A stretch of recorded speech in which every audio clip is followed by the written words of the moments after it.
हनुमान जी सबसे बढ़िया दुनिया के वक्ता भी हैं और सबसे उच्च कोटि के श्रोता भी हैं। हनुमान जी जैसा ना कोई वक्ता है और हनुमान जी श्री हनुमान जी जैसा ना कोई श्रोता है।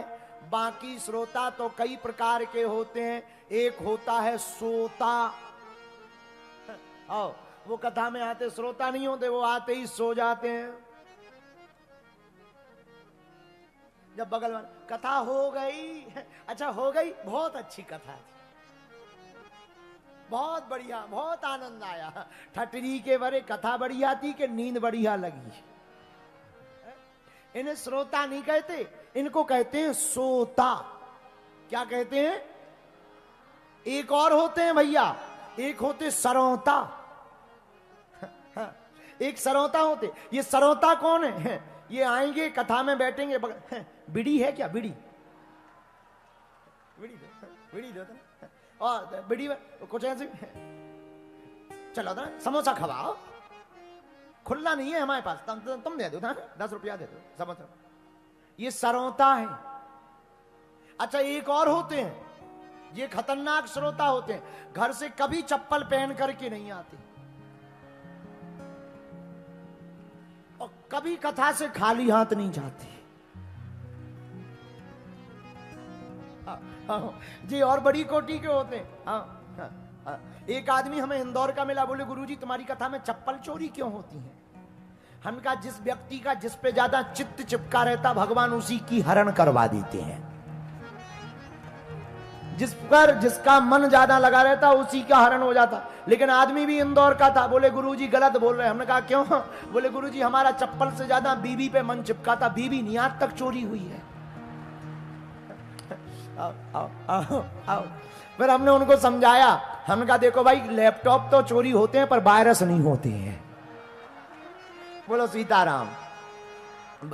विनोद की बात है, बुरा ना मानना। तो एक सोता, एक सरौता, तीसरे, ये तीसरे घर से कुछ नहीं पहन के आते, कथा से कभी खाली हाथ नहीं जाते। ये बहुत खतरनाक है। लेकिन चौथे बढ़िया वाले होते। चौथे नंबर का जो श्रोता होता है वो कथा में सबसे आगे आएगा, सबसे बाद में जाएगा, गीत गाता हुआ आएगा, प्रभु के गुणगान गाता हुआ जाएगा। भैया ये आदमी वो होता है, ये वो श्रोता है जो कथा में बैठ करके जब घर जाते हैं तो इनकी बोलने की सभ्यता भी ऊंची हो जाती है। और जिस श्रोता की 7 दिन की कथा सुनने के बाद बोलने की सभ्यता ऊंची ना हो, जिसके जीवन में बदलाव ना हो, उसका कथा सुनना भी बेकार है, उसका कथा में बैठना भी बेकार है। लेकिन जो कथा श्रोता कथा से चिंतन की वस्तु अपने घर लेकर जाता है और जिसकी बोलने की क्षमता और शैली उच्च हो जाती है, वही महान श्रोता कहलाता है। बोलो जय सिया राम। इसलिए भारत हमारा विश्वगुरु है, क्योंकि यहां श्रोताओं की महिमा है, वक्ता से ज्यादा श्रोता की महिमा। बोलो जय बजरंगबली की। भारत विश्वगुरु ऐसे ही नहीं है, भारत महात्माओं के कारण विश्वगुरु है, भारत ऋषियों के कारण विश्वगुरु है, भारत भगवान के कारण विश्वगुरु है। आपने कभी सुना कि चीन में राम जी प्रकट भय? राम जी कहां प्रकट भय? अच्छा पूछो क्यों? सब भगवान यही क्यों भाई? एक हमें मिला पाकिस्तान का, पाकिस्तान का चंगीलाल, बोला गुरुजी जितने भगवान सब भारत में, हमारे पाकिस्तान में भी नहीं, हमारे पाकिस्तान में नहीं भाई। हम का बेटा बाप बाप होता है, बेटा बेटा होता है। बोले मतलब?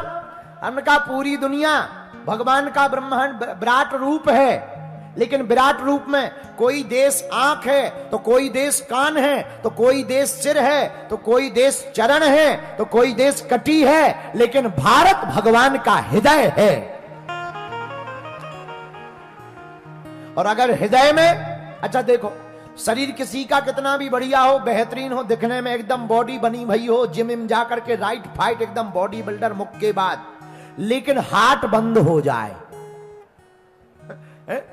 हार्ट बंद हो जाए, सीना बंद हो जाए, तो बताओ क्या उस बॉडी किसी काम की है? बोलो। कितनी भी मोटी तगड़ी हो, हार्ट बंद हो जाए किसी काम की नहीं। वही हम दुनिया वालों को कहना चाह रहे, दुनिया वालों भारत राम का हृदय है, यहां अगर धर्म बंद हो जाएगा तो तुम लोगों का जीवन भी किसी काम